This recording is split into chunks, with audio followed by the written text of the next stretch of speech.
What's up, everybody? Welcome to Untamed and Unhinged Reptile Podcast. I'm Chris, Big Flexin. That's Eric, EA Snakes. And our guest today is Terrapin Station Exotics.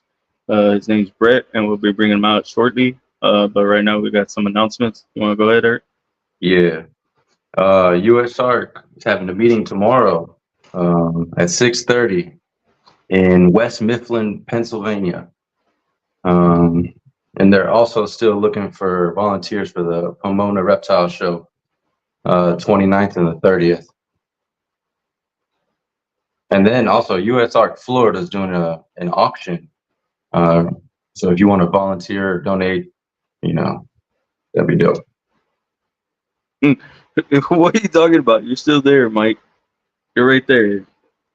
He said, damn, bro, it took me off the sponsorship. Nah, you're still right there. What's up, everybody? What's up, Sammy? What's up, Mike?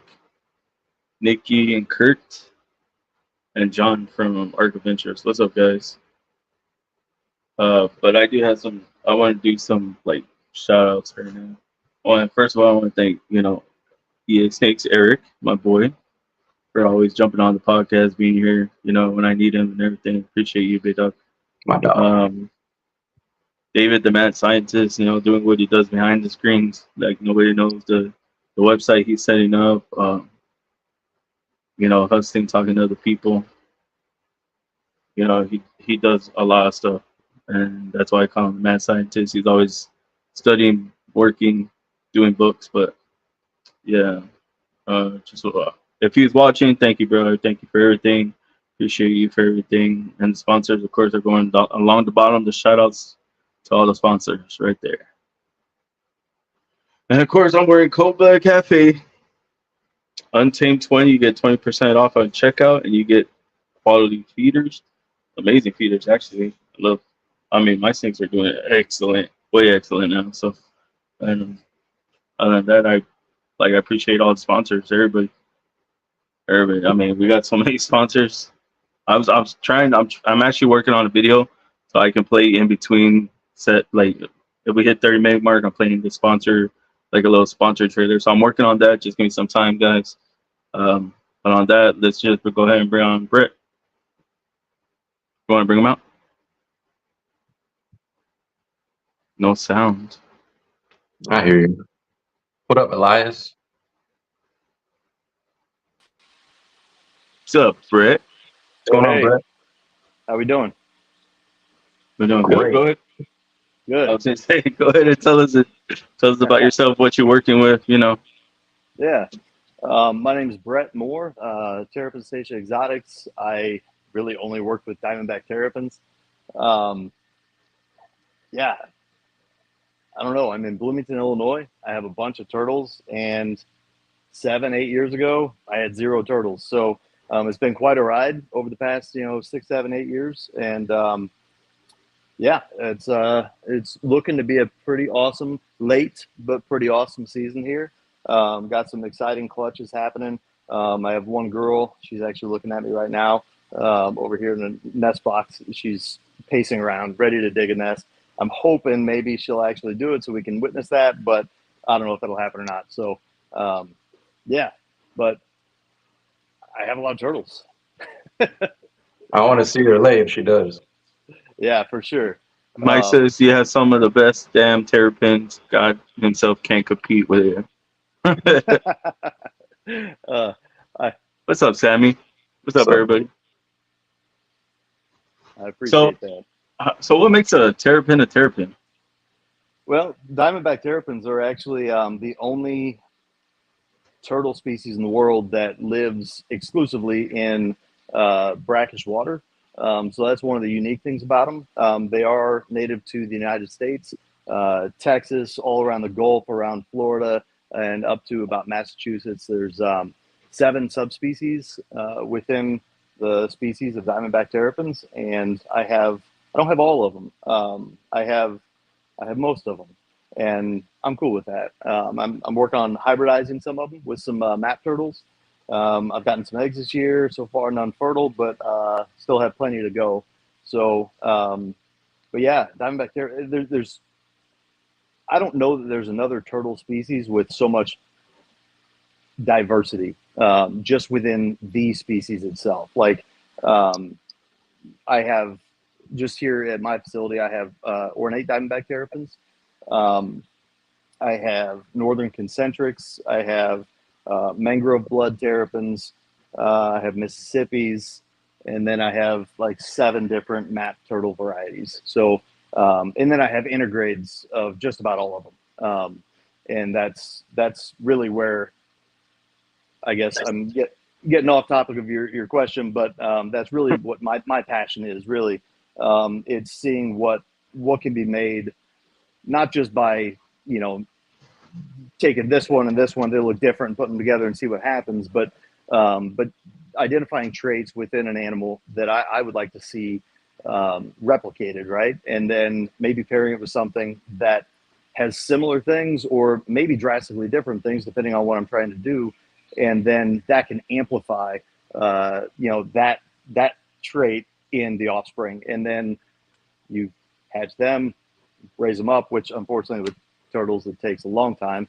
It's not like some of the snake guys who have it easy, right? You can hatch a snake and almost breed it the next year sometimes. But with turtles, you're waiting 3-4 years usually. But then that next generation, that F2 generation is the special generation. That's when you see, first of all, if you're onto something.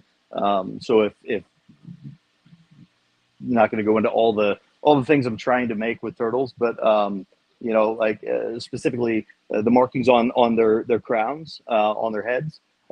So something is sought after in the hobby with terrapins is crown terrapins, right? So if I have a female and a male, and I know that when I pair them together, they produce a lot of crowns, that's great, because obviously those clutches are going to be desirable.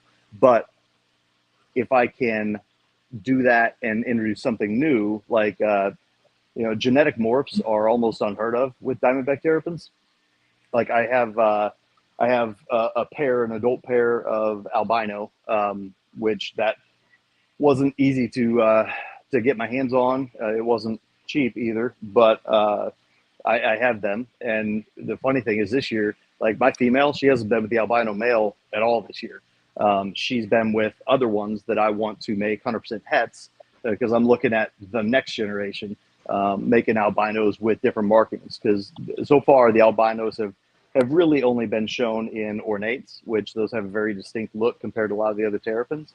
And so when you can introduce other markings and shell patterns and everything else, it's going to look like a whole different animal, but still with that albino genetic. So that's kind of what I'm trying to do in a bunch of different aspects. I have different projects that have I have hypomelanism going on, albino. I thought I had melanistic animals, but come to find out, I don't think they are. Not genetic, at least. They come out a little darker, but yeah, I don't think it's going to show through in any breeding. So, but live and learn, right? That's part of it. So They said, Mike says, can you flash him an albino? I can, yep. And I thought, at some point during this, and if that point is now, just let me know. But I can just get up and go grab certain animals and talk about some of them if you like. So that can be one that I'll go to first if you want. Oh yeah, that'd be cool. But I want to ask a couple more questions, and then we'll do that. Yeah. What do you think, Eric? Yeah. Yeah. Show and tell is gonna be fires. Yeah, I already know. His turtles are phenomenal, man. Phenomenal. So brackish water, that's like salt water and fresh water, correct? Correct. So diamondback terrapins, sorry, breathe in water. I don't recommend that. But they can be found occasionally in straight marine water, but they don't live there, right? So they might go out there to hunt. They might go out there to, I don't know, swim down the shore to get back on land to go find a place to lay their eggs. But they don't live exclusively in marine water. They live in brackish. You're going to see diamondback terrapins of all the 7 subspecies living in marshes, estuaries, mangroves, all along the coast, and that's what they like. And they actually have a gland behind their eyes where they can excrete excess salt. I do know other turtles have that too, so it's not unique to them necessarily, but that is something that allows them to live in that brackish environment and not be dehydrated by all the salt intake. That's actually pretty cool. Yeah, it is. And I do keep my, the hobbyists out there. Some people keep theirs in fresh water because they can survive in fresh water just fine. I do choose to have salt in my enclosures, in my filtration system, just because I don't have science necessarily to back it up. My thought process on that has always been, you know what? If it's the only species in the world that lives in that environment, why mess with it? Like Mother Nature knows what she's doing. I have these turtles that, obviously they're equipped to live in that. And so I do add salt to my adult enclosures. Now, my hatchlings, my young ones, I don't. And primarily because if somebody wants to purchase a terrapin from me and they don't want to have brackish enclosures, it's easier just to keep it fresh water than to have to go from brackish to fresh. And so, but it's easy to go from fresh to brackish. So if somebody ever wanted to, keep it in a brackish environment, that's an easy transition. Do you use like aquarium salt or stuff like that? No, I use something you can get pretty much any Lowe's, Home Depot, Walmart. It has to be 100% sodium chloride, but Morton rock salt is what I use. I dilute it down into the water, and then it just at this point I know, like, this system here is about 2,400 gallons with my adults, and so I know how much it takes to get to the salinity level that I shoot for, which is, it's low brackish. It's like a 1.008 or 1.009. And so I just add what I need in there, and then I check it usually the following day because it takes a little while for all that salt to dissolve. But and if it's too high, it doesn't hurt them at all. As long as you're not going way high.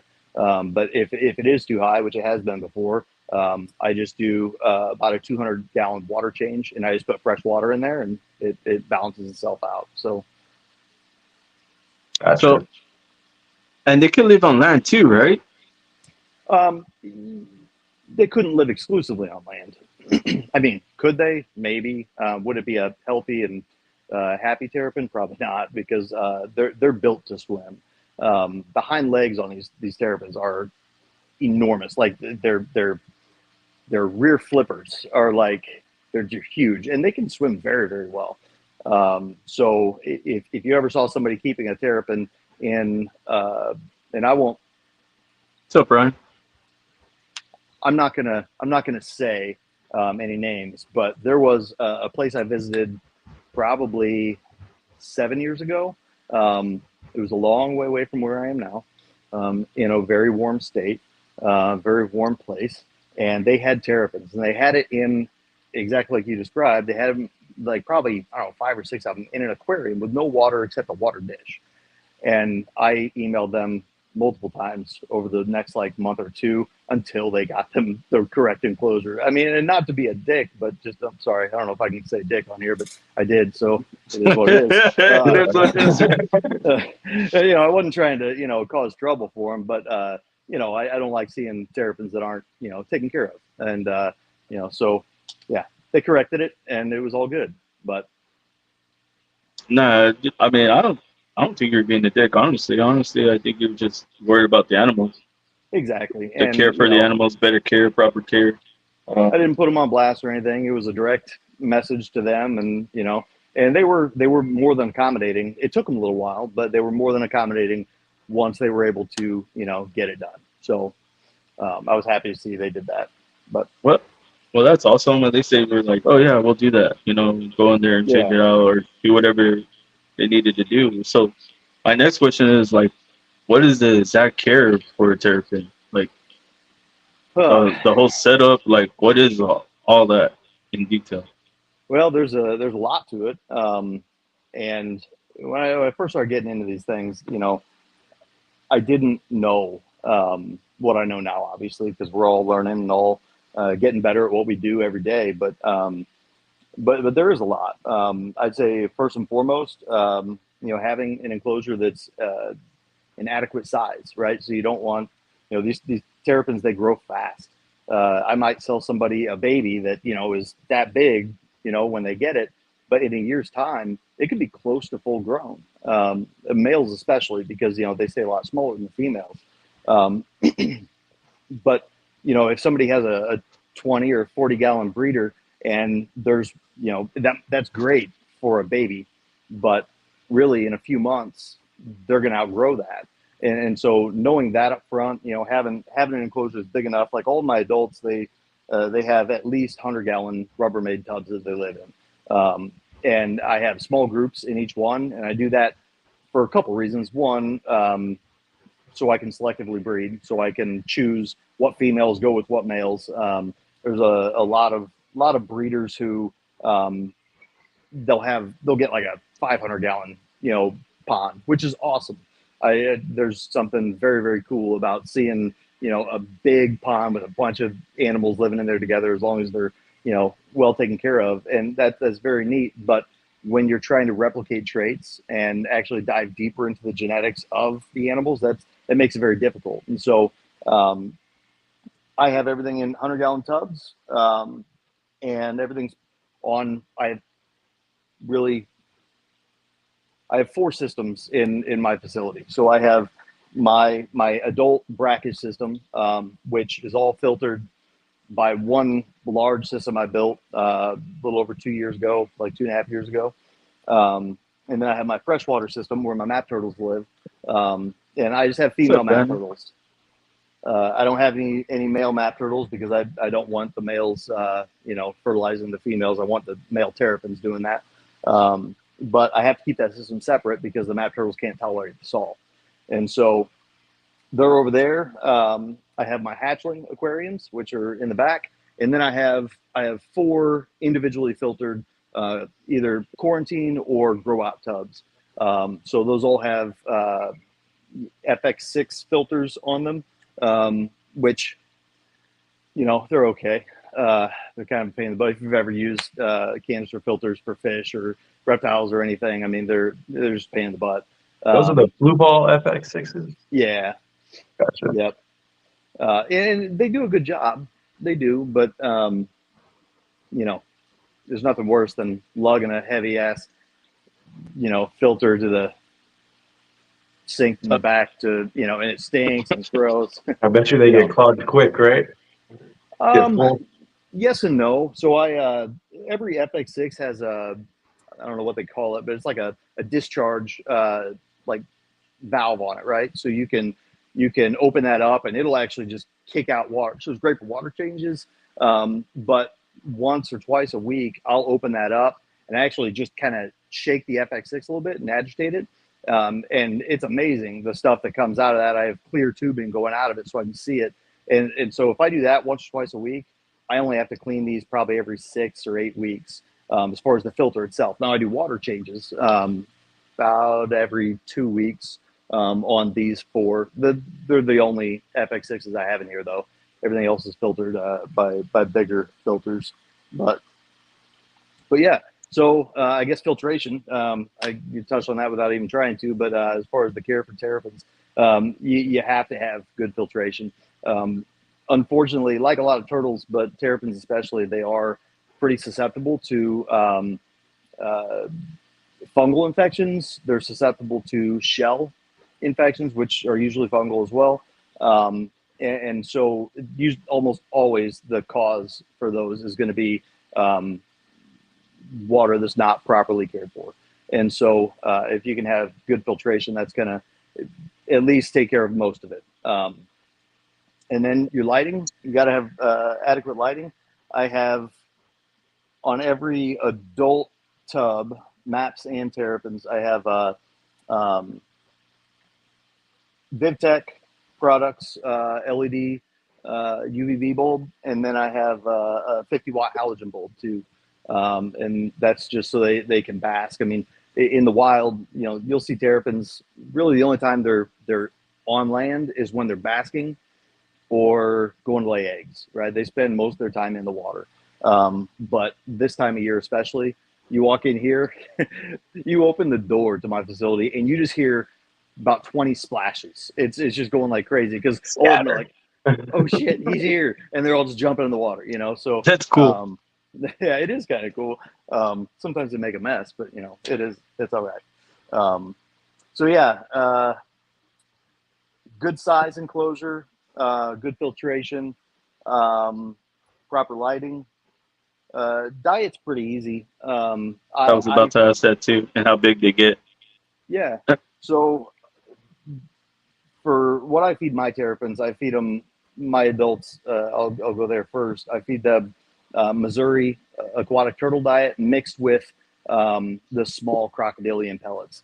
I do that because in the wild, they eat snails, they eat crustaceans, they eat things that naturally whittle their beaks down. And so if you don't give them something to do that, they can have a beak that grows more than it should. Now, usually when they're captive born, captive hatched, captive raised, you're not going to have that issue at all. I have one female, an old, like she's past the age of even laying eggs. She hasn't laid in the last 3 years.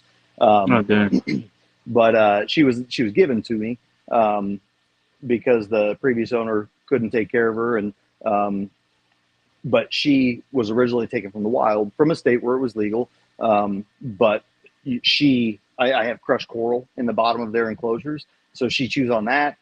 She eats that crocodilian diet, and then still about once a year or so, I have to get a Dremel, and I have to have my son help me hold her head, which is not easy. Her head's enormous; it's about that big. But then we have to Dremel out her beak, and if we don't do that, it'll just keep growing, which is never a good thing. It makes it hard to eat. It's just not good. So I heard it's the same with sulcatos too, isn't it? I'm not sure. I've never kept a tortoise. I've had a couple box turtles when I was a kid, but I'm not sure 100%. I know there are a lot of turtles who have beaks that continue to grow, though. Even some map turtles, which I have one. I have a barber's map that if she was wild caught, that can be something that happens to wild caught specimens, but she's captive bred. So I didn't even know that. Thank you for teaching me that. yeah. So there's nothing scarier than dremeling a turtle's mouth. I'll tell you that much. I mean, like I've gotten tattoos. I've given tattoos. That's no problem. Dremeling a turtle's mouth, it's nerve wracking. So Yeah. I'd be terrified to do that, honestly. yeah, because they can't tell you if you're hurting them. It's no good. But so far, knock on some wood, it's been pretty all right. Nothing bad's happened yet. So she is due for another one though here pretty soon. So I'll report How old back. do you think she is? I bet she's late 30s. Yeah, she's big. She's a big girl, and she's more skittish than all my others. She hides a lot. Terrapins. That's one thing about terrapins that I have to touch on because it's about the coolest part of them, in my opinion. But they have more personality. Like I've never had a reptile that has as much personality as these turtles. Like you walk in, I told you how they jump in, but as soon as they jump in, they're swimming up to the edge, just like, hey, give me food, like a dog. I mean, they're very, very personable. They're a blast to have, honestly. But that girl, I don't know how old she was when she was taken from the wild, But evidently it was old enough to perfect that whole thought of humans might not be good. So she still kind of steers clear. She'll come up and ask for food every now and then, but not typically like the others. So, but yeah, you asked about how big they get. It can vary quite a bit actually. And I only say that because that's my experience. I know there's probably some scientific document out there that gives you an exact range. But I've had males. I have two males that are 3 years old, which usually in 3 years a male's going to be full grown. But they're 5 inches at biggest. And they're still small. They breed. They go. Nothing holds them back. They're little, but they get it. But then females can be double that size. And when I talk about 5 inch or 10 inch or anything in between, that's the measurement from the front of their shell, like on the top, the carapace, right behind their head, all the way to the back of the shell, right by their tail. So that's that measurement, and it's the straight carapace length is what that means. But yeah, So go ahead. how do you sex them? Well, they're temperature sexed. So Oh, okay. when I'm incubating, higher temperatures make girls, lower temperatures make boys, and then temperatures in the middle can make both. I avoid the middle because I like to at least give my customers and other people who may have a turtle that I hatched at least 90%. Hey, I'm pretty confident this is going to be a male. Pretty confident this is going to be a female. Because a lot of people who are buying them have hopes to breed them one day. And that's never a good situation when you make a $2,000 investment in an animal, and then 3 years later, when it's actually old enough to breed, you're like, well, this isn't the sex I needed, so I hate Brett. That's what happens, But there's always a disclaimer, unfortunately, because there has to be. I guess you could probably do some kind of a blood test or something, but it's not worth it. Last year I think I had one that surprised me with the sex it turned out to be. I mean, they're usually pretty dead on, and I have really nice incubators, so I can trust their temps. I know that it's good, but then if you acquire a Terrapin that the breeder doesn't know how it was incubated, or they're like, I don't know, she laid eggs in the sand and I missed them and then they just hatched. You really have to wait until they sexually mature. And for males, that usually happens within a year. And you can start to see their tail drop, and there's a big bulge on the tail by their vent. And then females, they don't get that, and their tail stays a lot smaller. There's other indicators too, like the size of their head. The males, the heads usually stay more slender. And the females' heads get more bulky, but sometimes I've had that be misleading. So best advice I can give you is, if you're looking to buy a Terrapin and you are specific about the sex you want, buy it from a breeder who says, hey, I incubated it at this because I know that makes this. And there's a lot of good breeders out there. So, there's plenty of people who you can trust that on. What's up, Carissa? What's up, Shauna? What's up, Lakers? And what's up, Christine from Genetics Nerds? What's up, guys? What's up, everybody? Sorry, I just wanted to tell them what's up. I didn't want to interrupt you while you were talking. All good. So, Right, would you say Terrapins are, because when you said they're like dogs, like how they jump in the water and they come back up and they're like feeding, so they recognize their owners? I don't know. I don't know if I can go that far, honestly.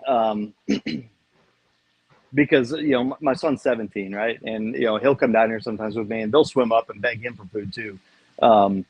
But I don't know, if they saw somebody who maybe they didn't recognize, maybe they would be a little more skittish. I'm not really sure. I just know that they've become very tame, because I mean, I'll pick them up, I touch them. I mean, there's a couple of them that are extra tame, really, and I'll just walk up and you just pat their head, as they're sitting there swimming. And like earlier, Lainey's one of my females, and she was just swimming like crazy and making a bunch of noise. And my wife's down here with me right now, and she was like, "Who's that?" It was Lainey. I really was hoping she wouldn't be doing that during this, because you could probably hear it. But she's begging for food. Now today's not the day she eats. Tomorrow she'll eat, and so she can just chill out. But they're just. I mean, I could probably grab one if you want. I can grab one real quick and show you. Move I this actually screen. want to see one of your your tanks, your tubs, Yeah. the So setup. honestly, that's probably the biggest thing that I get asked all the time is about the enclosures because there's nothing new under the sun, right? I didn't invent any of this, but what I did do is I took things that I learned through trial and error, and then I took little bits and pieces from what I saw other people try, and then I kind of combined everything into this. So I don't know if you can see, but Yeah. like in this row, there's 6 tubs in a row. These were all filtered by the same system. This is a 100-gallon Rubbermaid tub, and I have aluminum. I don't know, just like square aluminum posts that I did that specifically for the lighting, right? This, I'll show you this one because that one actually I was working on it. But this tub here is a 15-gallon Tough Stuff tub, and I just get that at Tractor Supply. This ramp going up, it's actually plastic dog kennel flooring that you can get 4 of these size ramps out of one sheet, and I think a sheet's like $24. So I bought the full sheet, I cut it out, sanded down the edges so they're nice and smooth, and then that tub is supported with a cinder block, and yeah, so you can see my water return. You can see the salt build up here because I haven't cleaned it in a minute. But yeah, I put some plastic plants in there, partly just because I think they look cool, but then also it's nice. You'll see like the females, they will prefer to dig a nest behind some of those plants. So they serve multiple purposes. They look good, but then also give them a shaded spot to kind of hide. And if they're ready to dig a nest, they'll dig a nest. But this little guy here. Those setups look amazing, I have to say. Yeah. Thank you. Well, I kind of got sick and tired of, the snake guys and people keeping other species, getting all the cool stuff, and I wanted to make something that I could be proud of and bring people to and show them around. And at the end of the day, I mean, I do spend a lot of time here, because, well, these are my animals, and this is not attached to my house. This is not far; it's like a 5-minute drive. But I wanted a place that I could come and I could enjoy it and I could be proud of it, and so this is what I came up with, and it's kind of always evolving, as a lot of people do. I mean, you find things you can do better and whatnot, but yeah. Man. Yeah, like I said, bro, they look fantastic. And if Well, I would thank ever you. do one, I would do it like that. I appreciate it. I'm gonna say this. Like, I didn't even know there was other Terrapin breeders out there. The only page that came up for me was you. So Well, I guess that's good for me. But no, there are quite a few, quality breeders who care about their animals and have some beautiful animals. I would say they even rival, the stuff that I keep. So, yeah, I'm not I genuinely believe, and this is something we kind of touched on before, when we were talking, but I genuinely believe that, especially for a niche species like this, where, it's not ball pythons, it's not even, boas. It's so specified, such a small group of people to keep them, that the better you can work with the other people to keep them, the further we're going to be able to take the species as far as hatching new animals, that the people haven't seen yet, and doing exciting things that, I'll be honest, I mean, China is like light years ahead of us, as far yeah, as, definitely.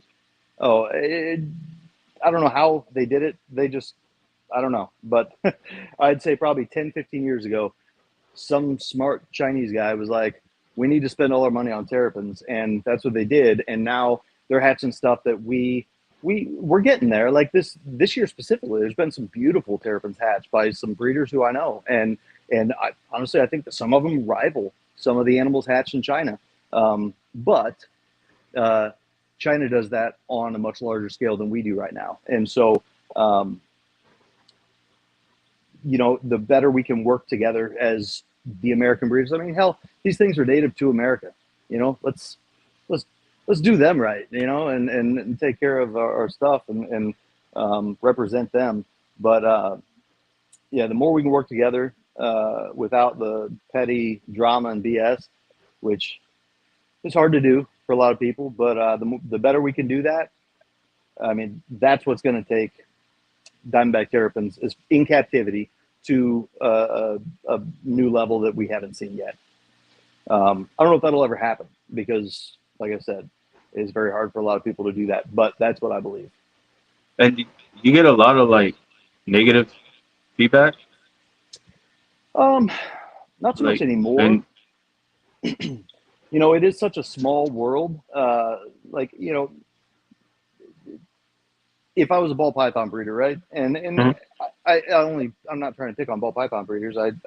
That's what originally made me fascinated with reptiles. When Brian Barczyk, when it was probably 22, 23 years ago, and I got Reptiles magazine and reading it, and you see some of these morphs, like that Brian Barczyk was interviewed about, and it's like, oh my God, that's amazing. That's what originally. I mean, I'd had reptiles before that, but that's what really made me go, I want to do that someday. I didn't know it'd be with Terrapins, but here I am. But what was your question? I have no idea what you asked. I said, have you gotten any negative feedback? Well, I was gonna ask is have you ever gotten any negative feedback in the community, I guess Terrapin community? Yes. How big is that community anyway? It's not big, and then that's where I was going. Sorry, I got sidetracked, but it's very small. I mean,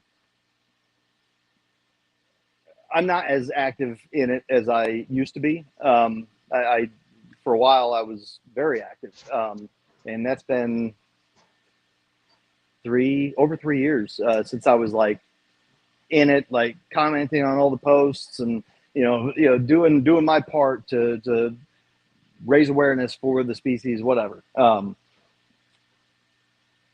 It's so small that I think any industry, any small, group of people who do something,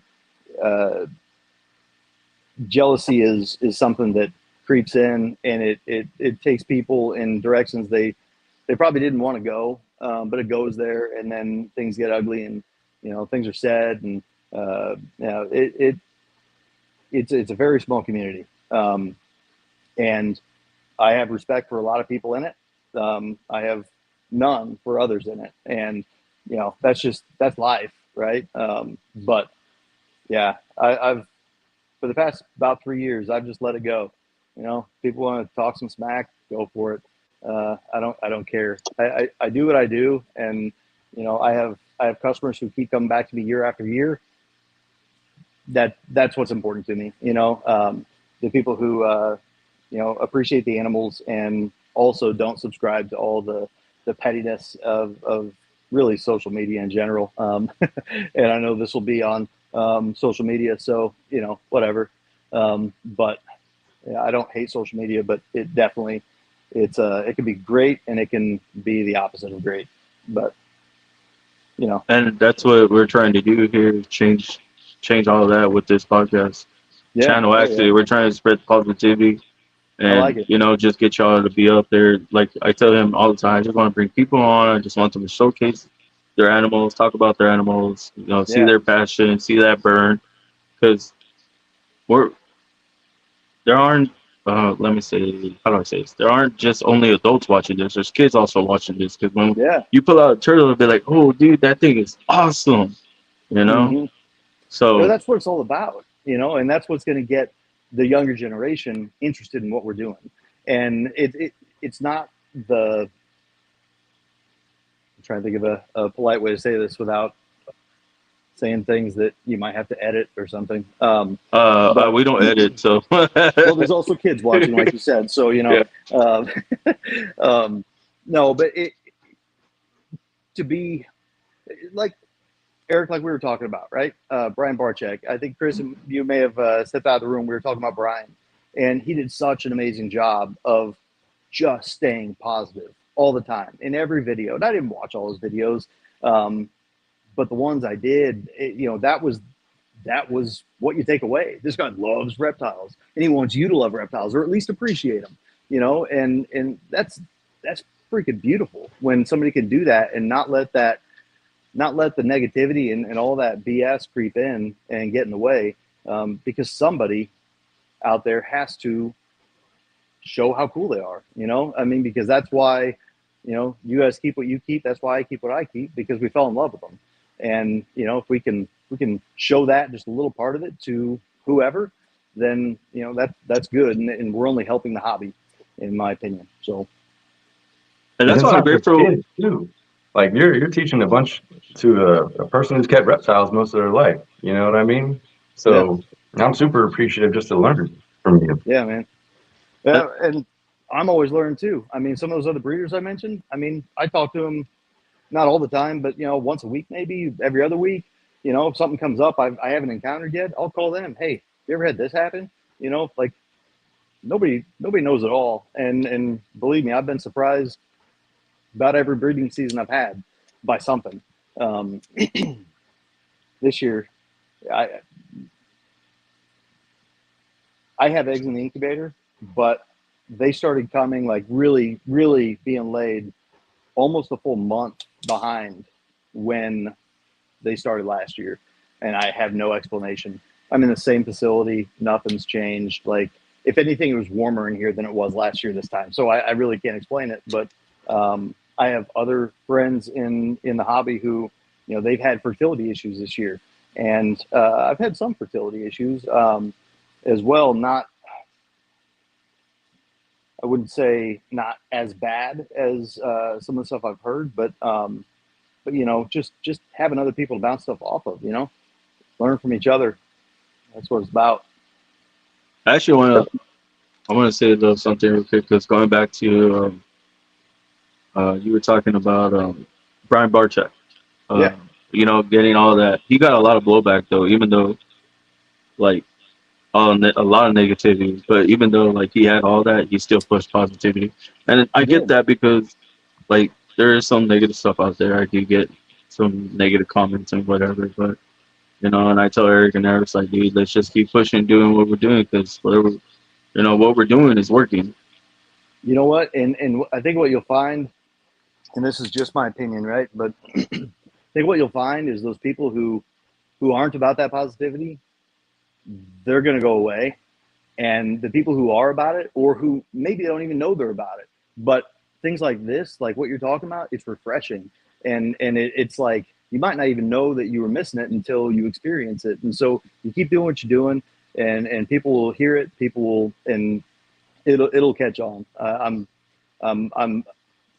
I'm very appreciative of you guys having me on here, because I didn't honestly know what to expect. My life is pretty busy day in, day out, and I don't have a lot of time to like watch YouTube, watch podcasts, whatever. And so I run into something like this, and I'm always kind of like, I don't know. I don't know either of you before today, aside from a couple, Instagram messages. And but I'm very glad that you reached out, and I'm glad I accepted, because you seem like cool dudes doing cool stuff. So, No, I appreciate that, brother. Like, I really do. So, and my next thing was, I was just gonna say, like, I'm grateful for all the watchers that watch, and I'm saying this because, not only saying it, but I'm saying this because my son reached out to me today. He lives in Hawaii, and he's sending me like videos from podcasts. He's like, Dad, this is my favorite. And then like, sending me videos, and that makes me feel good, because I know my son's watching. He's like 10 or 11. Yeah, that's awesome. So I know. And then his stepbrother's like, Dad, he subscribed to the channel. Like, he likes your stuff. And he's like, can you get him a shirt? And stuff like that. And I know the little boy, because before they left to Hawaii, he was like, can I have a hug? I was like, you want a hug? And I look at his dad and I said, it's okay if I hug your son, you know? Like, It but should be, it should be okay. but yeah, But I was like, you know what, let's all hug. So we all hugged. I hugged his dad, you know, in front of them. I mean, that's just how me and, you know, my stepwife, we yeah, ex-wife, co-parent. yeah, that's So great. I like that. so yeah. Um, but yeah, like that just it touched me a lot. And I just wanted to be like, you know, I guess we are doing the right thing. You know, we're shooting this positive, and then having you on and talking about your terrapins because you have some gorgeous terrapins, brother. I'm gonna say that Thank you. you have some amazing terrapins. I Um, appreciate it. and I just want to keep, you know, pushing that. I just want to keep doing this, Yeah, um, shooting that positive. Like Brian Barchek always said, be nice, just be nice. yeah, You know, be nice. yeah. Well, And maybe after we're done here today, I can give you guys a few names of people who I appreciate their positivity in the hobby as well. Not necessarily just Terrapin, but just people who I've met. If you got open slots or whatever, but if not, whatever, it's not a big deal. But oh yeah, we definitely got open sites. I got the whole month of July open. nice, okay, cool. So yeah, after that we talk. Yeah, after this, All right, yeah, for sure. But if you want to go ahead, Tariq, we're already like 46 minutes in. If you want to go ahead and plug yourself, where people can find you. sure. Instagram's the best way to probably see the stuff that I post. You can go there and I post videos. I'll be honest, the past like probably 3-4 months I've been slacking. It's just me, and so it's hard. For a while I was posting every day, like that was part of my daily routine, and then I fell out of that habit. Um, but yeah, Instagram, you can see a lot of my animals. And then I have my own website that I built a couple years ago. It's just terrapinstationexotics.com.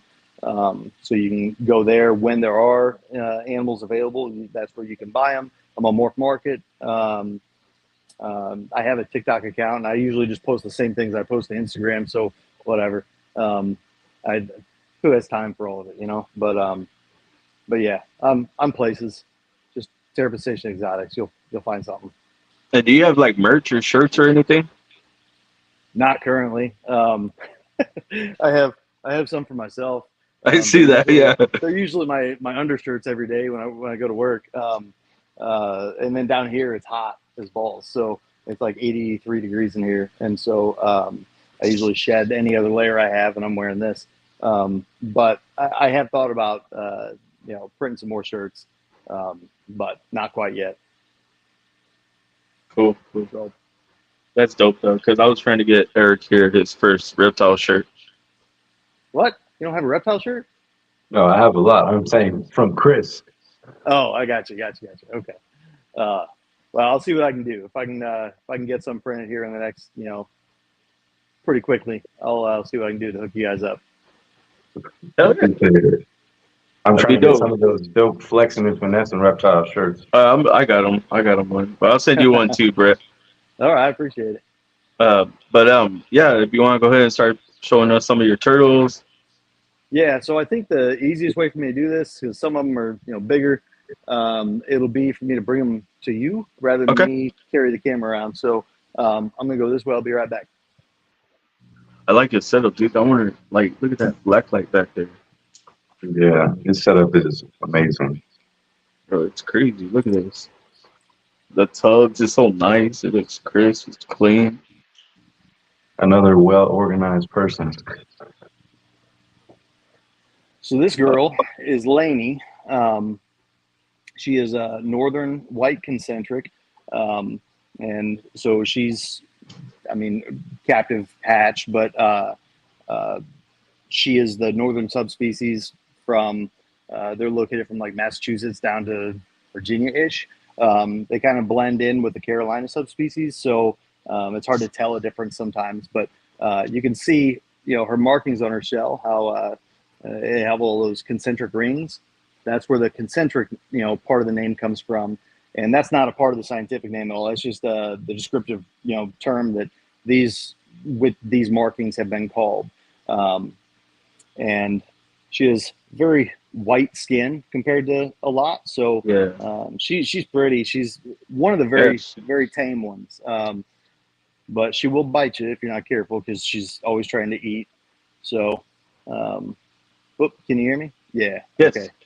My Yeah. AirPods are almost dead. Just a heads up. I got like 10% on one of them, probably this one. My other one probably still work. I have no idea. Um, but yeah, so that's Lainey. She's an adult female. She's probably, I don't know, 8 inches straight carapace length. Just a guess. I don't Man, know. Maybe. she's gorgeous. Oh, she's big. Yeah, So that's the biggest they get, or they get bigger than that. she'll stay about this size. She'll grow a little bit over time.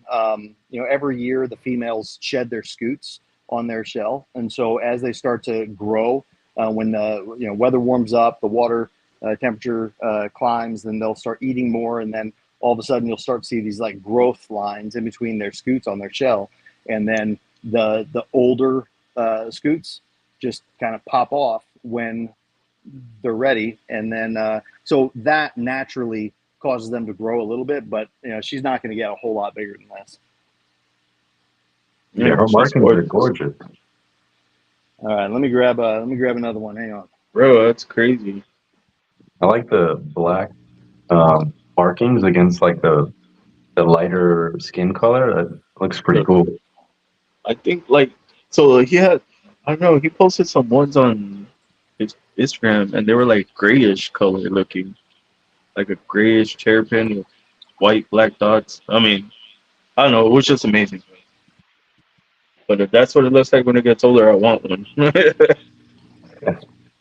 Okay, so this guy here is a full-grown male albino ornate. So he's an ornate diamondback terrapin from the Gulf side of Florida. I couldn't tell you. I'm not familiar with Florida's geography and towns well enough to tell you what town they stop and the Mississippi start. But essentially, from what I understand, this bloodline that the albino comes from is originally from the Tampa area, and he's spotless on his skin, and I wish I had. I'll see if I can grab another one that's similar but not albino, and they look drastically different. Um, I like but his shell. I like that little rigid line there. That's dope. yeah, so that's a big difference between the ornates and the one I just had up here, the northern concentrics. So the northern concentrics sometimes can have knobs on their shell, but typically it's a lot more smooth. And ornates, they're known for those knobs. Ornates and mangroves both, and Texans, really just the Gulf region terrapins. But the albino, they're beautiful, and I think there's a ton of potential with what the future holds for them. But the current thing that I deal with is, like a lot of albinos, their eyesight isn't what a normal wild type animals would be, and so they can see and they can eat, but the struggle I've had with him is, sometimes I'll walk up to the tub he's in with the two het albino females, and he'll be trying to mount the wrong side of their shell. So he'll be trying to mount their head essentially, and he has great intentions, but I've also seen him mounting the other side, so I'm not too worried about it. But that's just something that any genetic morph you're gonna have things like that. You have to breed out of them over time, and so that's the goal with some of these other animals I have paired with the albino traits. So Man, that's gorgeous. thank you. That's gorgeous. How many eggs can terrapins lay? Like the most? The most I've had, I think it was like 17, and I'm not convinced that that was a single clutch. That was my first year I got eggs ever. It was 5 years ago, and it was from the big Mississippi I was talking about earlier with the big head. And that was the last time she ever laid eggs for me. And so I think there was actually 2 clutches combined. Not one was fertile. So I really think that it was shortly after we got her, and I think that she had, just from traveling and the stress of that, I think that she held on to her first clutch, and then they all came out at once. But an average size clutch for my animals is about 7, 8 eggs. Sometimes you can have some that are up to 12, sometimes 5 or 6, kind of depends on the animal. The size of the animal affects that a lot. But yeah. How big is each egg usually? Yay big. I don't know, 1.5 inches Okay. long. Yeah, so not too big. They seem but like after you show them the male and the female, they seem like a manageable size. Like they don't get yeah. too big. So as far as terrapins in general, if somebody's looking at getting a terrapin to keep for a pet, honestly, a male terrapin, in my opinion, is the perfect size animal if you're going to get an aquatic turtle, because this is as big as he's going to get. He can fit in the palm of my hand. Females, another thing to think about with them is when they get older, they're going to lay eggs whether you have a male with them or not. And so eventually you're going to need to either have a yearly routine of taking your female to the vet, to have those eggs, to get those eggs out of her, or you're going to have a nest box attached to your enclosure for them to get up there and lay, which, if somebody's, keeping their animal in their bedroom or something, sometimes it's hard to do. So, but a male terrapin, you never have to worry about that. That's as big as he's going to get. And he'll always, I don't know. I think they're perfect. I think that's better than some of the generic turtle species like on the market, like sliders and stuff like that. Oh yeah, because even a slider male can get quite a bit bigger than this guy. The slider females can get enormous. Let me grab a non-albino version of an ornate. I'll be right back. Bro, I like the albino, so I'm not gonna lie, dude. I love albino stuff. You already know. Yeah, I like the female he pulled out, the black markings. The black marking. Oh, the first one. Yeah, the lighter one with the black markings on like the head and neck. I'm gonna ask him like, why is it like under pictures on his? Oh yeah, there you are. I was like, Okay. there are pictures on your Instagram. Like, why do they look gray? So this is an ornate, just like this. This may in fact be the dad of the albino I just showed you. This is a het albino male. So their shells are black.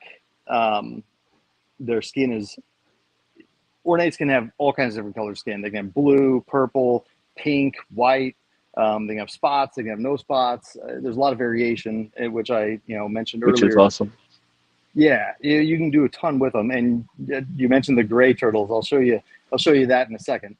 Also an ornate, but this guy, if he'll stick his head out at all, sometimes if you hold him just right, it gets him to.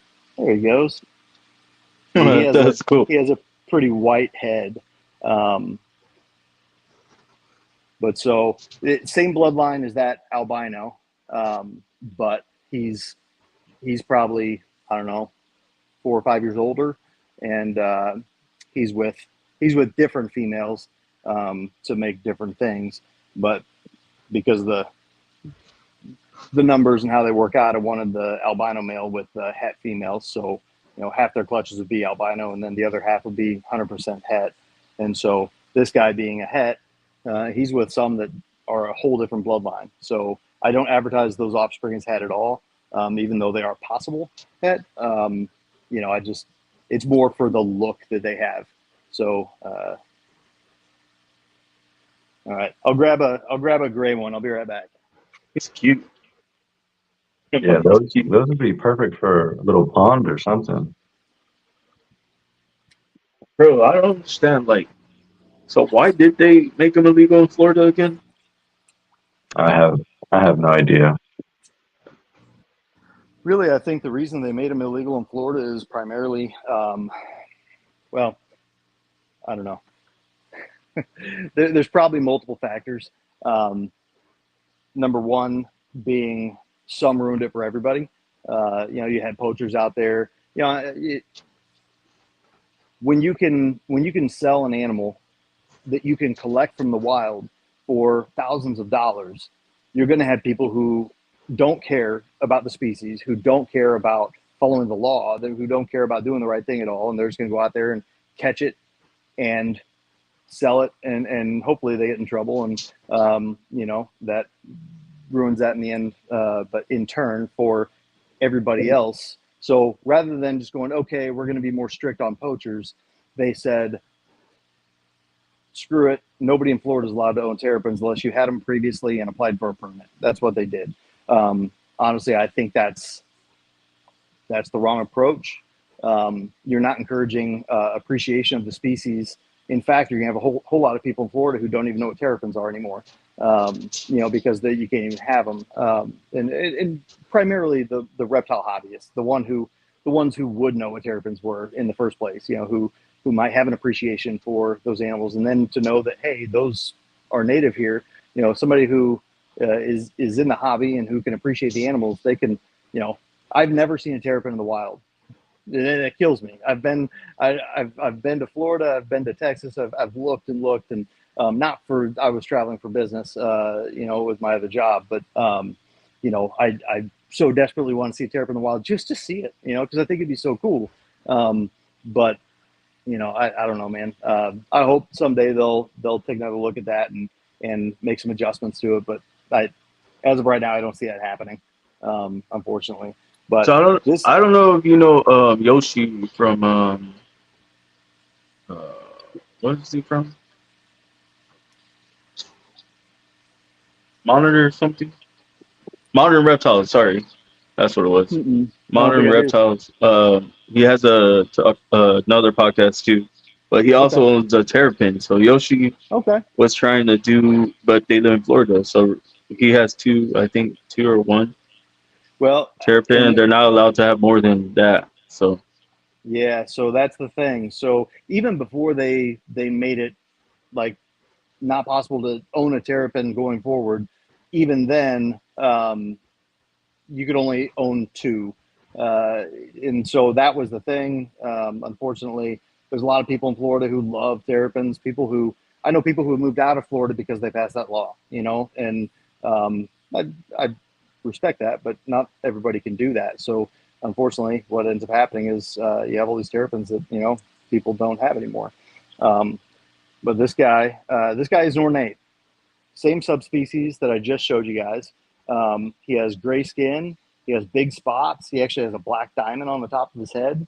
Um, and it's not very pronounced compared to some out there, but he has a flower back marking on his shell. So in between his scoots, you can see all these lines, and then there's like yellow that comes out. And he hasn't shed yet. He's actually only 2 years old. He's probably going to shed this year, but this guy is honestly one of my favorites. Just the variety of markings compared to other ornates, I think is beautiful. Um, Yeah, he's very pretty. yeah, another way you can kind of tell his plastron, his belly side here. Um, See the black striations. That is usually, not always, but usually an indication of that flower back pattern. I wish my camera on the front of my phone was a little bit better. You could see it, but it probably doesn't look very much like flower back. Maybe a little bit. But once he sheds, this shell will be very bright. It'll be yellow, not all yellow, but because that flower back pattern will be exposed more.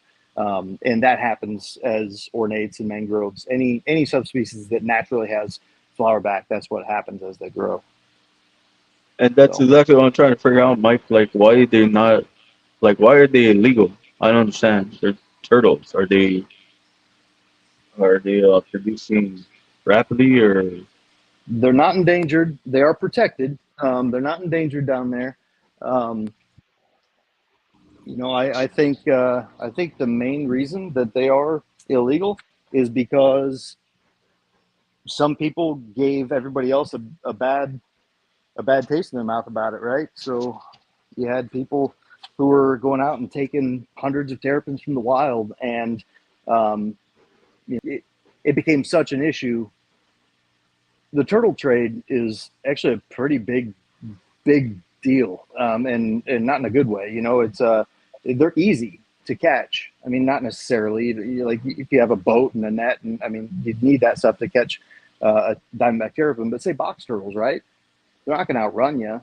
They might hide from you. You might not be able to find them. But box turtles. I mean, there's people that go out and collect hundreds and put them in all kinds of weird shipping method containers and ship them over to China. And that's how they're paying their bills. And so you have people like that who are ruining the hobby side of it for everybody else, unfortunately. Oh, that's exactly what he said too. He said because irresponsible people get them banned poaching of them. Yep, for sure. So that's exactly what he said too before he said that. But I didn't even know they weren't allowed in Texas. I thought it was just Florida. So Texas is a weird. So I've actually sold terrapins to people in Texas because the way like their law me. is written. I'm gonna get one too. Shit. Well, we need to talk about that and think about it a little bit more. I haven't sold anybody in Texas in a minute, but the way their law is written down there, it's like a gray area. And I think a lot of states do this where they're not like, hey, no citizens of Texas are allowed to keep any subspecies of this. They don't do that. They're like diamondback terrapins, are prohibited, but then they might say, and I'm not a lawyer and I'm not going to be able to recite anything from that law, but I have read that portion of it, and the way it reads, it's like, well, it sounds like you can actually have all the subspecies except Texans. And I don't have Texans, so it worked out for a lot of people who I had sold to before. I'm not sure I'm quite comfortable doing that now after I've heard some things that other people have dealt with. They've heard back from Texas Fish and Wildlife, and they essentially told them, no, that's not the case, and you can't have any of them. But then, I swear, man, you call up Texas Fish and Wildlife, and you get somebody else on the phone, they interpret it differently, and they might tell you, yeah, you can have 100 of them. They don't care, so I don't know. It's hard to know what to trust, unfortunately. But so this guy here, also a flowerback animal, but he is a mangrove and northern concentric intergrade. So he's the product of a female mangrove who mated with a northern male. And so he has a lot of the markings of the mangroves, but then you see some similarities to the northern concentrics, and he now is paired up with another northern concentric because I want to bring some of these big bold marks into what I'm doing with that female. I love the marks. The marking is what gets me right now. That's what's getting me. Yeah, for real. Most people are drawn to the more bold markings. It's just neat, And their hands are like web feet too. It's crazy. Yeah. Check out those flippers on the back. That's what I was talking about. And this guy is obviously a male, right? So you see that big fat tail. But this is one of the ones. So this male, he's 3 years old. Actually, no, he's almost 4 years old. So in like September, I think he'll be 4 years old. But he's very small for a 4-year-old male. He's smaller than the other one I showed you, and that male's younger than him. So they're all a little bit different. And this guy's healthy. He's not stunted or anything. His brother is about the same exact size. And so you just have some differences. But So Mike says that now there's an umbrella deal on them. Terrapin is a terrapin, no matter the species, is what I was told when trying to keep them legal.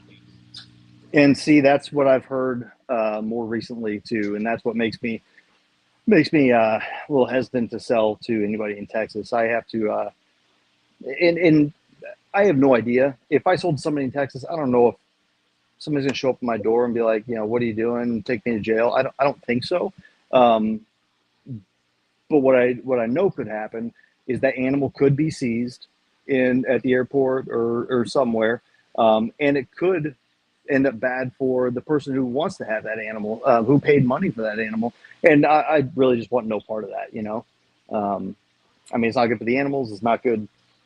It's not good for long-term customers. I know that because you know you get somebody in trouble with the law, and all of a sudden that's not a place that I want to be See, in. but And that's dumb because like, what if?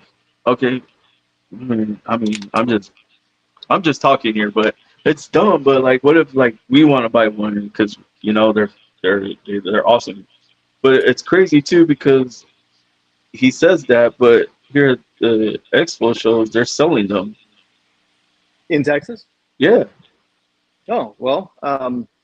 So what I would do, you know, every you know Tinley Park, you know, is just a couple hours north. I haven't been to it in a couple years, but usually there's some kind of fish and wildlife representative at all those shows at some point. So what I'd recommend is the next time you're at a show, if it's a big enough show, you know, ask them. Say, hey, I've been wanting to, you know, get Diamondback Terrapin. I think they're awesome. If I get a captive bred one, you know, can you tell me that it's okay? I don't know who else to go to. I mean, try and call the state, see what they're going to say. They're going to say Diamondback what? You know, they don't know. They don't care. This is it's all. Yeah, I don't know. well, I'm gonna definitely in the call because I'm gonna figure it out because I want one for sure. Well, But no, yeah, here at the I'm trying not to say the expo show, but it's the Reptilian Nation Expo show.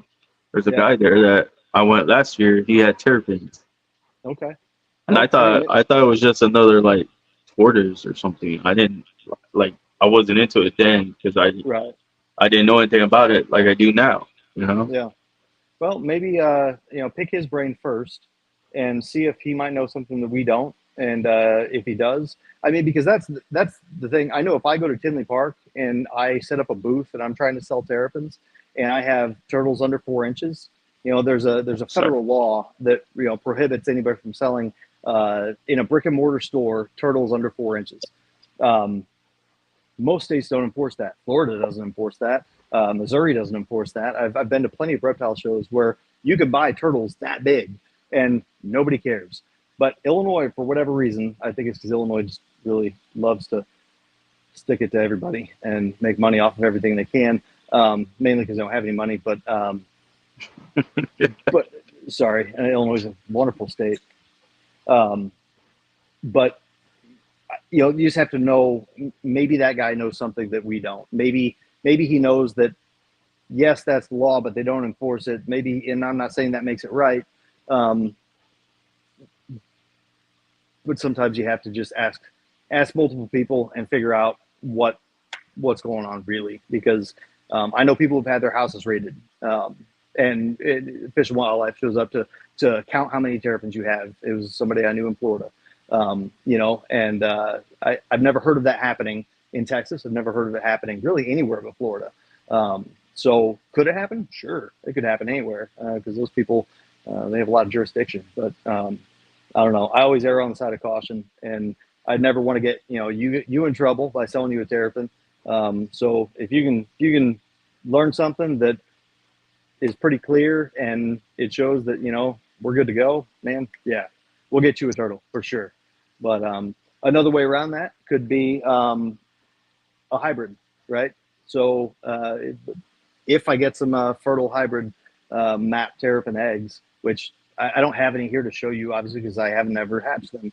There are plenty of people in the world who have, but they look similar to a terrapin with the cool markings, but they're like amplified on a map turtle, and so it's a really really cool looking turtle, and I could ship that to Texas or Florida all day long, and nobody could say anything because, well, it's not a terrapin, Hybrid. So that's one way to get around it. But then I'll wait for that.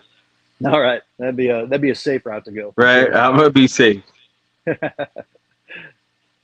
Is there any difference to the way they look between the hybrids and the actual terrapins? Yeah, they do look quite a bit different. In my opinion, I think it's I don't know. I can't say they're cooler. They're not cooler because I love the terrapins. I can appreciate a pure ornate or a pure northern concentric just as much as I can appreciate something that is second generation selectively bred. Now, sometimes you might see the work that went into that one a little bit more, because the other one you might be able to buy and you can just buy it like that. But I have a couple lines of Terrapins that are pretty unique. But man, those map turtle Terrapin hybrids, somebody a long time ago nicknamed them Merps because Terrapins are Terps, and you get the M from the map. And I think it's a horrible name. I really hate it. But I have never hatched one, so I can't name anything. But they're just freaking cool. I mean, their markings. If you thought any of the ones I showed you had cool markings, those hybrids are insane. So Really? yeah, and they generally and they're not offered often, but they generally sell for a lot. And over in China, they're hatching like crazy. So if you ever go to China, there's your ticket. Bring back like a And you have like a hybrid you can show or no? No, I've never hatched one. So I just started getting my maps a couple years ago. Most of them were pretty young. But last year I got 5 clutches out of 2 females. One female laid 3 and the other one laid 2. And all of them were infertile. And so that's another thing with turtles. So the first year they lay, it's usually infertile. Not always, but usually it's primarily infertile. And so neither one of them have laid this year, and they've been with male Terrapins. So there's still hope for this season to get some hybrids, but everything's just taking longer than it should this year for some reason. So Those black markings on the Terrapins, though, that's what I like the most. So and the those hybrids the bold ones. Those hybrids definitely have that, especially second generation hybrids. So and this is just my. If you were serious and you're like, man, I really want to get into some hybrid Terrapin maps, I would say if you can find some and you want to drop the money on them, whether it's for me or anybody else, get a male and a female from the same clutch, and then raise them up. And in probably 3-4 years, you'll be able to hatch some babies. And that next generation, it'll be insane. It'll look like a whole different animal. First generations are very cool. But that F2 is crazy. So it really it amplifies the markings, and they're a lot more bold. The skin becomes more white generally, not always, but usually. They're really cool. So, Wow. Are the hybrids around same price point as Terrapins? well, that's something with Terrapins. I mean, they're all over the board. I have Terrapins that are they'll sell for $150. I have Terrapins that sell for $5,000 or more, depending on what specifically you're looking for. But I've never sold a hybrid, never bought a hybrid. So I think that they probably sell in the $1,000 to $2,000 range, just a guesstimate. But I could be wrong. So, Gotcha. Hey, Bert, so are you trying to go are you gonna make like a shop, or is your shop? no, it's not open to the public, and a couple reasons. One, I have a full-time day job, so I'm not able to be here all day, and I wouldn't trust people to just walk in and do stuff. I'm too cute for jail. I saw that. Yeah, that was Mike, because he said, "Chris, let's partner up. We breed them, and you get caught, you take the fall." I said, "Hell yeah." He said, "I'm too cute for jail. That's why." I don't want you guys going to jail. Let's wait for the hybrids.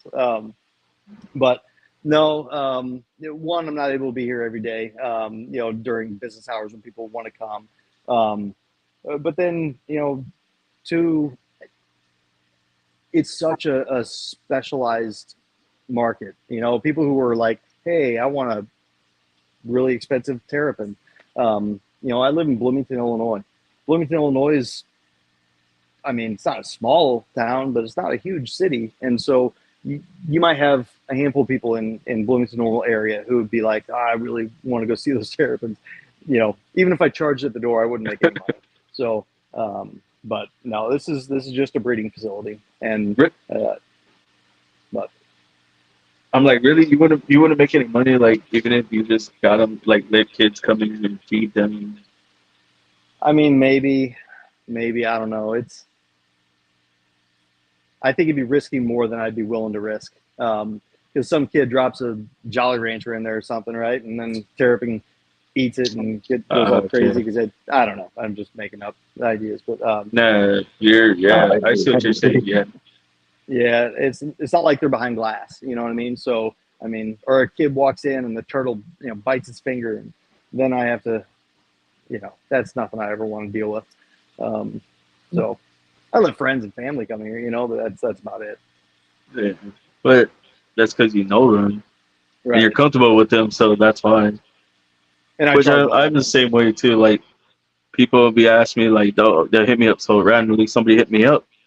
I was like, "Can I come in and work with your? I'll help you out, clean cages, whatever." He just wants to work with snakes Mhm. or my retics, and I was like, "Listen, bro. Like I don't even know you, Yeah. and That's let me trusting get you with to a know lot. you first." Yeah, that Yeah. was. Yeah. And then maybe, but I was like, "Yeah, sure. Yeah. Like we can talk and see, or I can take a snake over there so you can see one of my snakes, but." I gotta Yeah. get to know you first, bro. Like, I don't For know. That's sure. just me. I've heard too many stories, and not just necessarily with turtles and terrapins, but just reptile hobby in general. I've heard of people having their entire collection ripped off in the middle of the night. They were out of town and they come home and somebody broke in and they knew they had expensive snakes and all of a sudden they're all gone. And what are you gonna do? How are you gonna hunt that down? I mean, I I have my windows painted, so you can't even see in here. I have a security system. I have cameras everywhere. Like I'm not like a crazy prepper like conspiracy theorist guy, but I really just don't trust a lot of people. So I'd be Understandable. devastated. It'd be a huge blow. It'd be devastating if something happened. So I don't risk it. But So, like, Mike here, he has tigers. He says they don't allow us to have terrapins, but they allow us to have big cats. It's funny. But he's like, people get mad because we are not open to the public for everyone to see our animals. He's like, I don't even let my family there. He starts laughing. So he put laugh my ass off. And then being private and not open to the public, we have to have $1 million public liability insurance policy already wow, on just in case kind of deals. So just in case he gets yeah, bit. that's crazy. That's Wow. wild, man. Well, tigers are But next. So, Mike, maybe we need to, figure that out. Just kidding. yeah, Mike has a bunch of tigers. He knows where to get them. That's cool. I don't need tigers. That'd be a bad deal. He's like, I don't need tigers right That now. sounds expensive. Oh, probably. I think it was expensive. He said, I want to say 10 grand. No, I don't have a clue. I'm even just thinking feeding them sounds expensive. Oh yeah, Uh, right. A good big grief. slab of meat. Here you go. Yeah. House And cats then they are want enough for another one me. tomorrow. Man, that's crazy just to think about like walking out and feeding a tiger. Like, I don't even know. Am I gonna get bit? You get Yeah, I scratched. mean, I guess you probably get to know them over time, know the ones to, get close to, the ones not to, but I don't know. I'll stick with turtles. And how's the market like for you with selling them? Is it good? Does it go up or down? It goes up and down, but honestly, I don't even know if I could tell you right now because I don't have a lot available. I have, I think, 4 listed on Morph Market right now. Um, All you gone. know, it even after I hatch babies, it They're takes gone. usually a month or so for them to be ready. Excuse me, ready to sell. Like I can't just hatch them and let them go right away. Just like snakes, you got to make sure they're eating and everything. I mean, um, and so it'll still be probably a couple months before I'll have any terrapins available this year. So hopefully it's great. I know for a while there it was a little more down than up. But I don't think we'll ever see what it was, 3-4 years ago. I mean that was crazy. People were locked in their houses and they had nothing else to do except buy turtles online, I think, and snakes and everything else that people bought. But During COVID, yeah. yeah, yeah. Yeah. I don't know if we'll ever see that again, and that's okay. I really think that there's probably a lot of terrapins out there that don't have very good homes right now because of all that.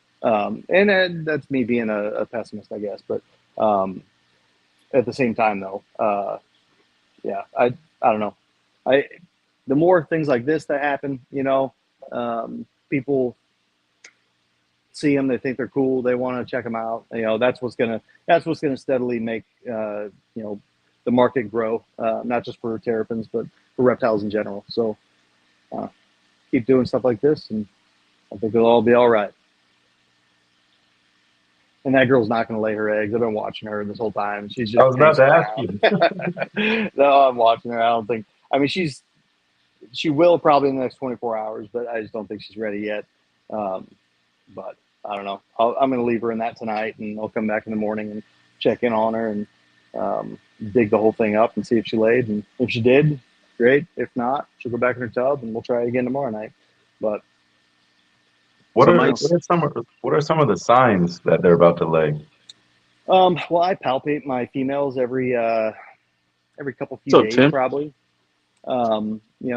Just to feel, because you can feel the eggs growing inside of them. And so when those eggs aren't, so how you palpate a turtle, right?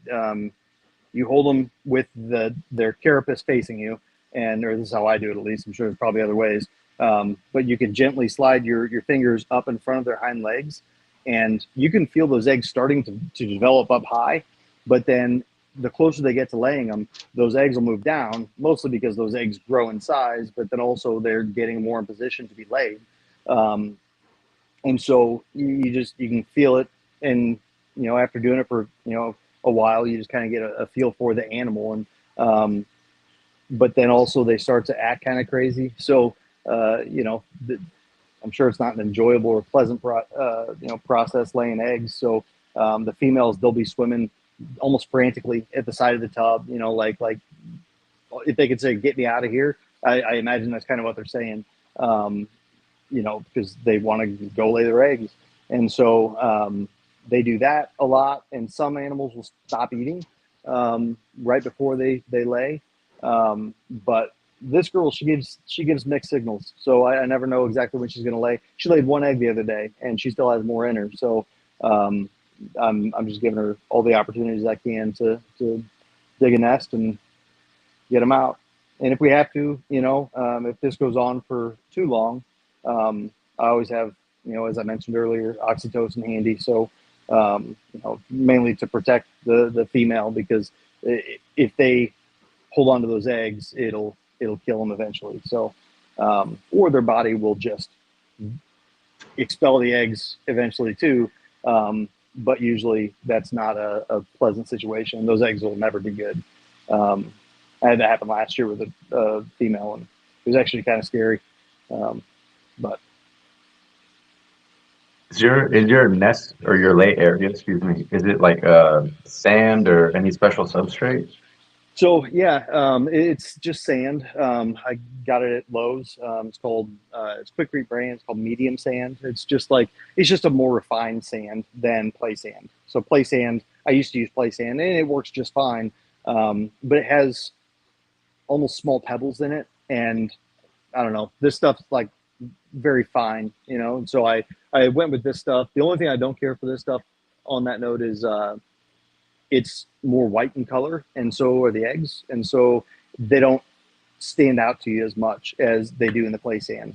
But like this female I have over here in this other tub, it's just a big like tote on wheels, and it's full. There's probably, I don't know, 14 inches of peat moss, dirt, like topsoil, sand, all mixed together, and it's kind of damp.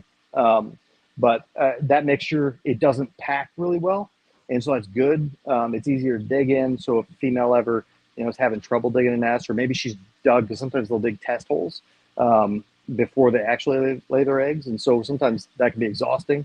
So this stuff's really easy to dig in, and most of the females, as soon as I put them in there, if they're ready, they'll just go and like put their nose in the dirt, and then they'll just start digging, which is pretty cool.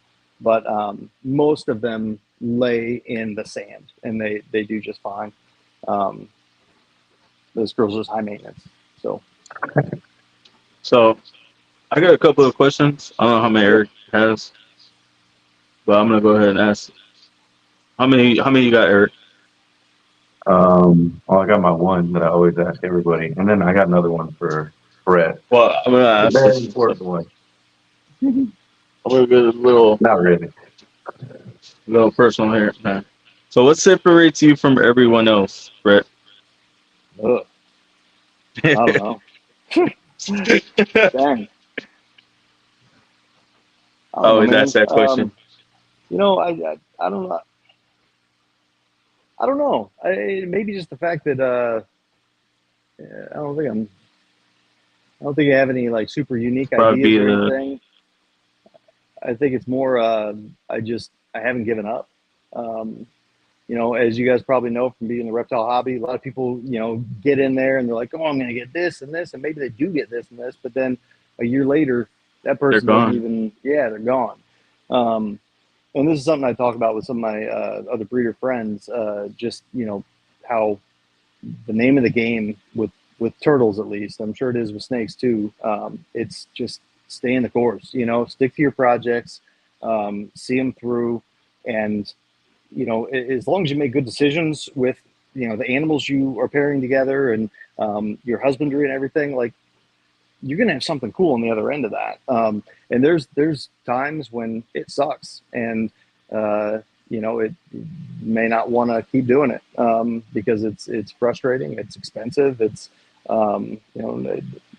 I don't know anybody getting rich off of breeding snakes or turtles. By the way, not a one. And so if you're wanting to get into breeding turtles or snakes or lizards or I don't care what, like unless you know something I don't, like find something else. Go start a regular business that doesn't deal with animals because uh, you have to love it, and if you don't love it, then I don't know, it'll probably fail in one way or another. But yeah, anyway, sticking with it, perseverance. But anyway, I agree with all that. I like that. 100%. Yeah, I like that. So and then my next one is knowing what you know now. Like, what advice would you go back and tell yourself? hmm.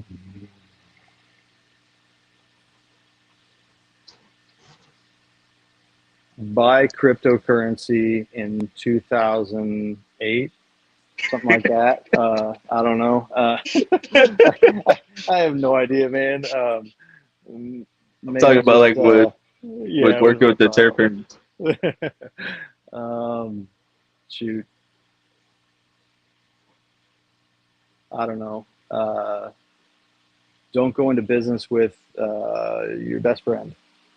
I'd say that, yeah, because I wouldn't have done that. Gotcha. You both got to have love for it, right? Yeah, and even bigger than that, it can just make things hairy that shouldn't be hairy, and you know, yeah. I mean, I've noticed that throughout the years, though, like being in the hobby, like some people start together, or then they partner up, and then stuff happens, Hmm. and then either one is fighting for the name of the company or whatever it is Hmm. of their. It just something that starts and reptiles. I'm sure it's no different with any other species, but everybody gets into this because they love them, and then when all of a sudden you have opportunity to make a little bit of money, um, it can just throw a different level on top of things that really something that started out of an appreciation and love for a species, and then you throw in uh, not that I mean I haven't made a lot of money from turtles, so it's not like it was some uh, I don't know how to say what I'm wanting to say, but yeah, it could just make things you know more complicated than it should be. But Gotcha. Okay, You good, Chris? Can I ask mine? yeah, you can go ahead and ask, but I got two more, but I'll just All save right. those. So that the first question was the unnecessary question. What kind of fish you have in those tubs with the terrapin? yes, they're all guppies. So Nice, nice. 5 or 6 years ago, I started with like 24 guppies I got from the pet store, and now I mean I know there have been millions that have been produced, and not because I'm trying to. They just breed, and the turtles eat them, and I mean it works out pretty well. They eat the leftover food the turtles don't eat, so it's a pretty good relationship between the guppies and the terrapins. So it's a I used, win-win for you. Yeah, That's I used to dope. do guppies too before I yeah. got back into reptiles, and They're cool. I mean, I do appreciate them, even though they're kind of feeder fish for my turtles. But I do think they're neat. So, but yeah, guppies. I've tried some mollies and different things, other live bearers, but haven't had much luck with them. The guppies are they're resilient. yeah. They tolerate the brackish water. They do just fine, and they still breed. And yeah, My next question was what I ask everybody every time I'm on this podcast. What's a problem or a situation that you didn't foresee or nobody told you about that you ran into? hmm. I think we'd run out of time, boys. He said, "Damn, I gotta go." um, yeah, I'll go specifically with turtles. Okay. Sorry, my wife's taking off. I'll see you at home. Um, Specifically with turtles.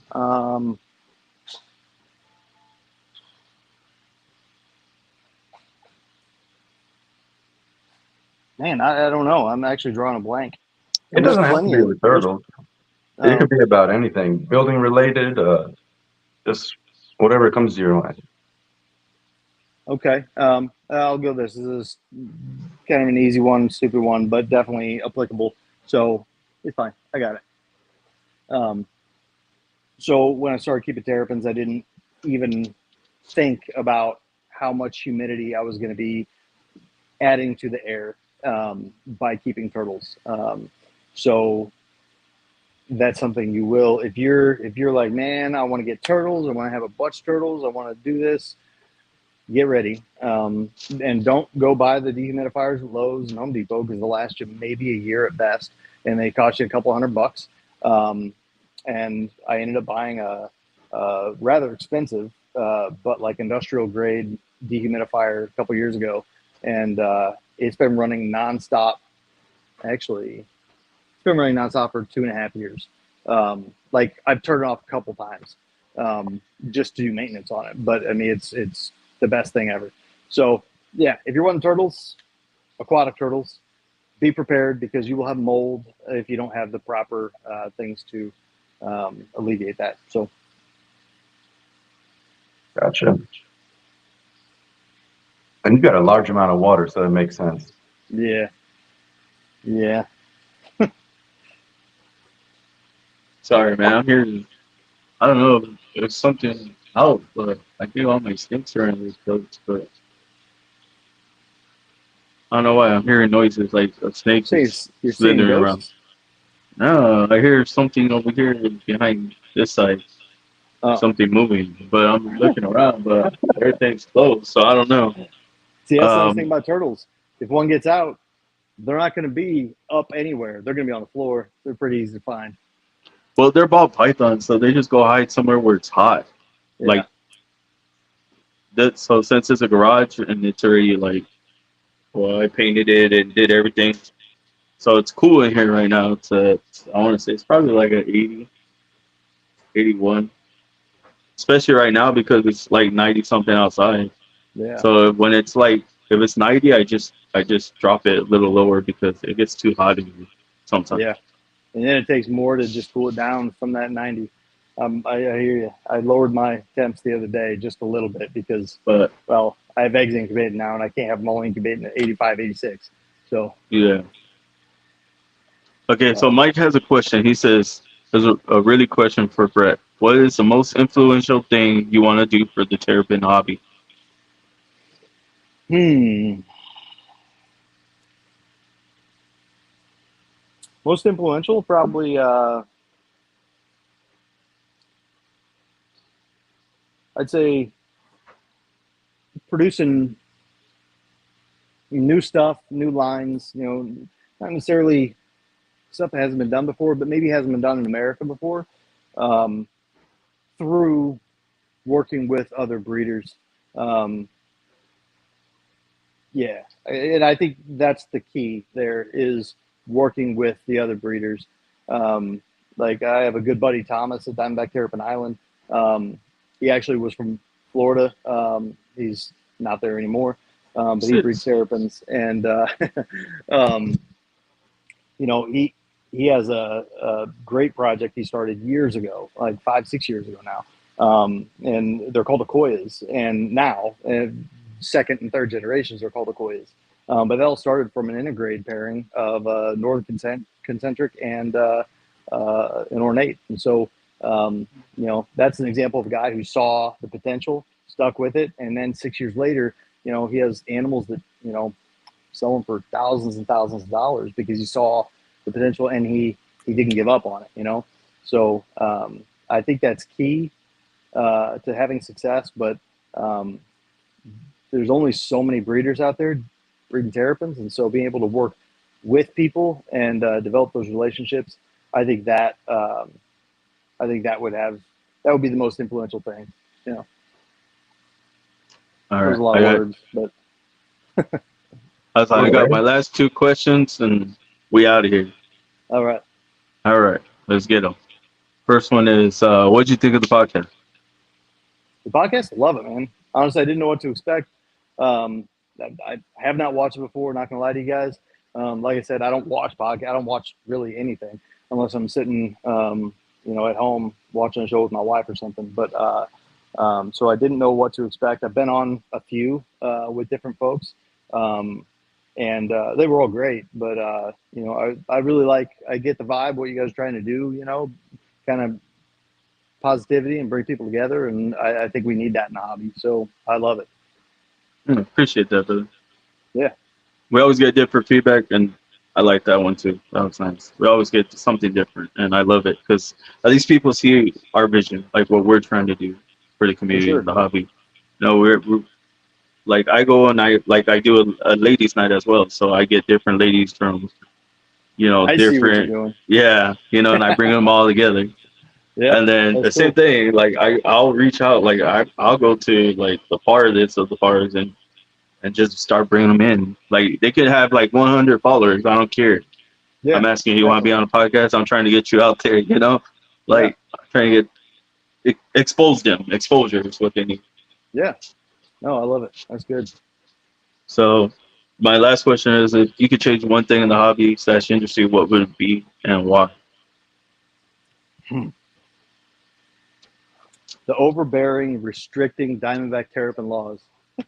I agree with that. Yes. Yeah, that's obviously that's selfish, but no. But I would want to change that, not just for the opportunity to sell more terrapins, but I do think it's going to hold people back from being able to appreciate them. I don't know. That and bring Brian Barczyk back. If I could change that, that's what I do. I feel that. Man. And I want to say RIP for Brian Barczyk. Yeah, for real. But also Mike says genetic diversity is key. We are seeing it dealing with zoos now. Bloodlines are dying off because they are old and nothing new being done. Can you put that one back up? Yeah.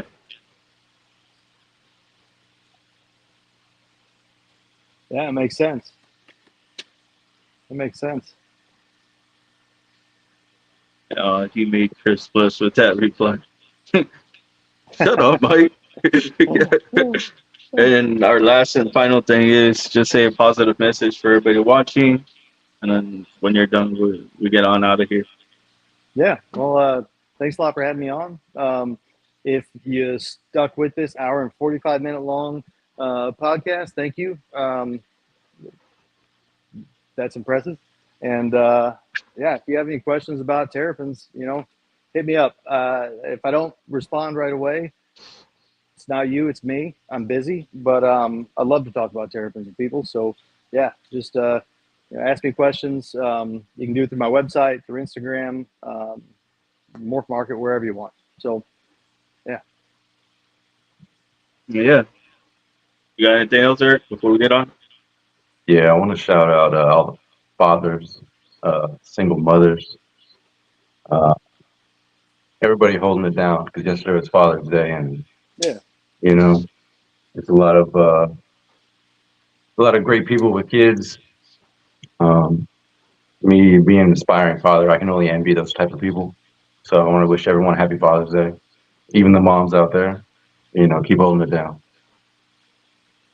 Yeah, definitely. yeah. It's a good Happy one to end Father's on. Day, Brett, if you have You to. as well. You as well. Cool. But did you see that reel I put up yesterday about like even the moms holding like taking care of their kids? Yeah. Yeah, Yeah. yeah, I like that. That's why I posted it. But yeah, happy Father's Day to all the dads out there. Even though it's the day after, but still happy Father's Day, guys. Y'all are crushing it. Keep crushing it. And on that, we're gonna get on out of here, y'all. All right. Thanks, All right, guys. y'all have a good night. We love you. All right. Lift up each other, never put each other down, and stay positive, man. Keep grinding, stay consistent. We out of here, guys. Y'all have a good night.